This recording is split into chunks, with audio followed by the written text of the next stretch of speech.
pembelian mobil dinas ini tidak semestinya dilakukan di tengah kondisi COVID. Kalau pemerintah dalam hal ini eksekutif betul-betul tunduk terhadap mekanisme, ya, terhadap regulasi, mau berpemerintah yang baik, mau bernegara yang baik, bahwa sesungguhnya KPK sudah mengeluarkan edaran.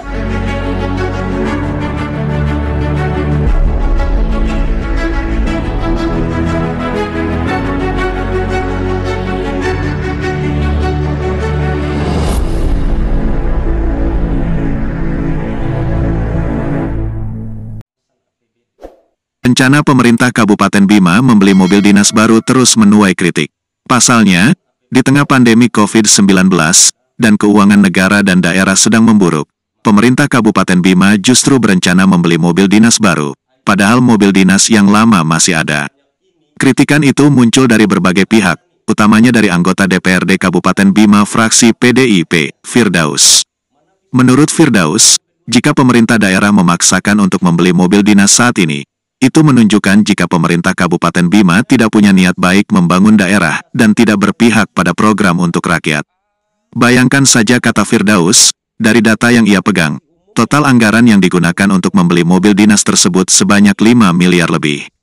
Anggaran itu, kalau dipakai untuk program-program pemberdayaan untuk rakyat pasti sangat dirasakan manfaatnya di tengah rakyat sedang susah karena dihantam pandemi saat ini. Firdaus tidak menampik jika kritikannya soal rencana pembelian mobil dinas tersebut telah diklarifikasi oleh pemerintah Kabupaten Bima melalui Kasubag Humas. Namun, apapun alasannya, pembelian mobil dinas tetap tidak penting dilakukan saat ini. Firdaus menjelaskan, berdasarkan surat edaran KPK nomor 8 tentang perumusan APBD di tengah pandemi COVID-19, bahwa hanya ada 3 poin penting yang menjadi landasan.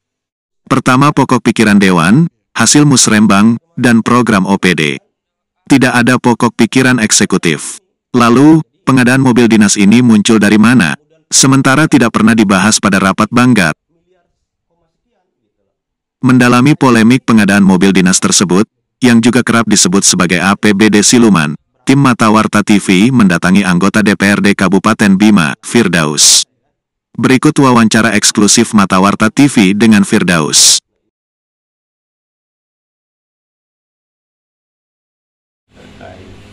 Pembelanjaan mobil dinas bupati dan wakil bupati. Kenapa kemudian dianggap item ini siluman? Statement saya lebih sifat siluman karena memang item ini sama sekali tidak dibahas. Karena memang tradisi dan budaya eksekutif dalam pembahasan APBD ini bukan hal yang baru untuk diketahui oleh teman-teman. Pembahasan APBD selalu disodorkan pada injury time. Maka untuk membuka hal-hal item sebanyak ini, ya, ini baru plafon anggaran nih, ya kan? Belum kita bicara kuah PPAS-nya, ya. Mana bisa ada waktu 1-2 jam untuk buka data sebanyak itu.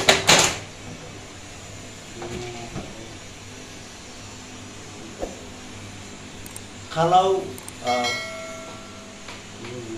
tujuan saya ini kan, kenapa ini saya harus florkan ke publik, supaya rakyat itu tahu tentang bagaimana penggunaan uang rakyat hari ini di tengah kondisi COVID.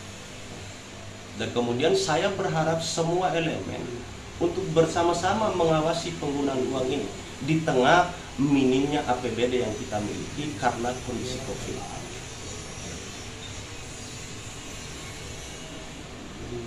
Tanpa harus kami, ya, sebagai legislatif, tanpa kami angkat bicara pun atau tanpa pengawasan kami pun, pembelian mobil dinas ini tidak semestinya dilakukan di tengah kondisi COVID.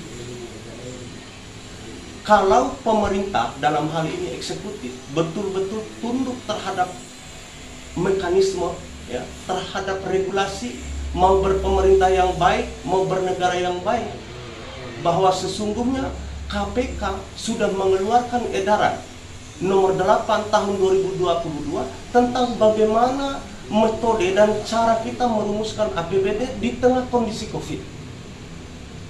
Teman-teman tahu, tahun kemarin kita 1,8 triliun, sekarang menurun ke 1,7 sekian triliun misalnya.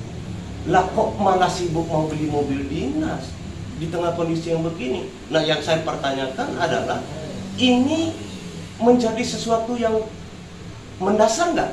Kebutuhan pokok nggak sih bagi kita di tengah kondisi ini gitu? Ya kalau memang misalnya mobil ini sebagai penunjang ya untuk betul-betul mendorong kemajuan daerah, why not? Nggak ada masalah. Emang mobil kemarin udah nggak layak dipakai? Misalnya begitu. Kan di sini butuh kesadaran. Tidak mesti sebenarnya tanpa harus kami awasi. Nggak penting sebenarnya, nggak perlu kami awasi sebenarnya.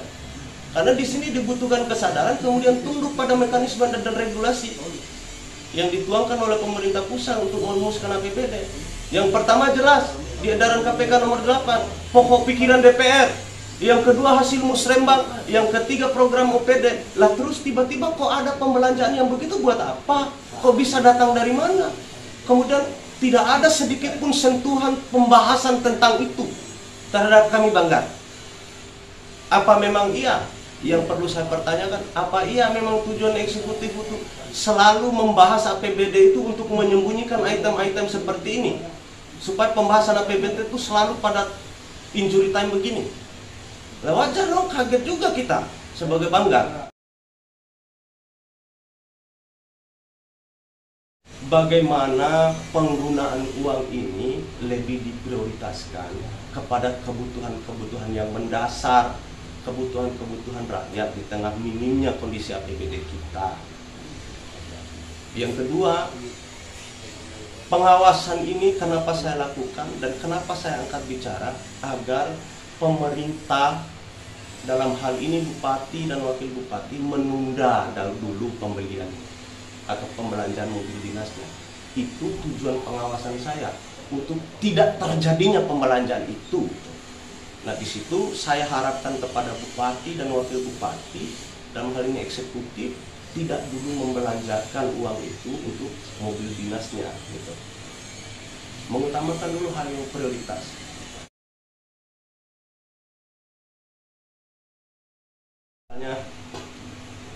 Kemarin ada klarifikasi dari teman-teman eksekutif misalnya, ayo kita buka kalau ini kan di plafon anggaran ya, di plafon anggaran di 2022 PPAS-nya. Kalau kami jelas statement saya ini, kenapa saya berstatement ini siluman, karena tidak sama sekali dibahas lah. Satu catatan yang harus diingat ya, bahwa pengesahan APBD dilakukan oleh bupati dan ketua DPR. Saya tegaskan lagi, pengesahan APBD dilakukan oleh bupati dan ketua DPR, bukan anggota DPR ya, ketua DPR.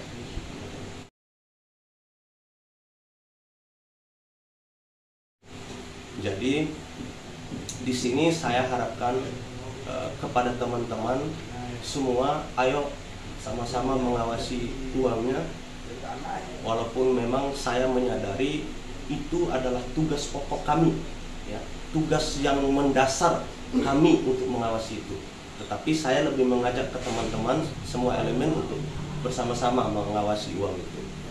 Yang terakhir, harapan saya dari apa yang saya sampaikan ini, Ibu Bupati dan Wakil Bupati menunda dulu pembelanjaan mobil dinasnya. Kemudian anggaran ini bisa dialokasikan ke hal-hal yang lebih urgen, hal-hal yang lebih prioritas untuk kebutuhan rakyat. Ya. Belum.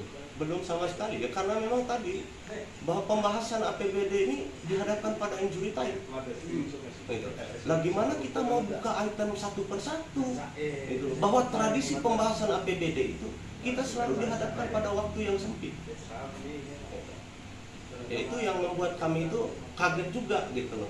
Walaupun sebenarnya seperti saya bilang tadi ke teman-teman, bahwa sesungguhnya tidak perlu kami yang awasi. Sebenarnya dengan ini dibutuhkan kesadaran berpemerintah yang baik, itu sudah cukup untuk merujuk pada bagaimana merumuskan APBD tadi di tengah kondisi COVID. Gitu. Sudah cukup kok bahwa edaran KPK itu menjadi landasan acuan untuk merumuskan APBD, dan KPK itu merupakan bentuk upaya pencegahan dasar, pencegahan dini yang dilakukan oleh KPK dengan edaran itu.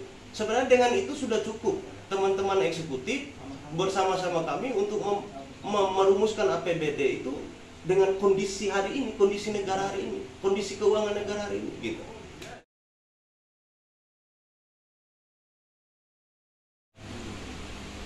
Kan di sana jelas, asasnya jelas, tidak ada seseorang dapat dipidana tanpa melakukan suatu tindak pidana. Dalam artian tidak mungkin langkah hukum itu diambil sebelum pembelanjaan itu dilakukan. Jadi kalau sudah dilakukan pembelanjaan, baru kalau ada teman-teman atau saya sendiri atau secara kelembagaan untuk mengambil langkah hukum. Jadi uang itu harus dibelanjakan dulu baru mengambil langkah hukum. Kalau untuk sementara kan tujuan kita ini kan mencegah, pencegahan dulu. Itu tujuan pengawasan saya dulu. Oh bisa dilaporkan. Bisa dilaporkan. Rujukannya tadi, rujukannya edaran itu sangat menentukan, bisa dilaporkan.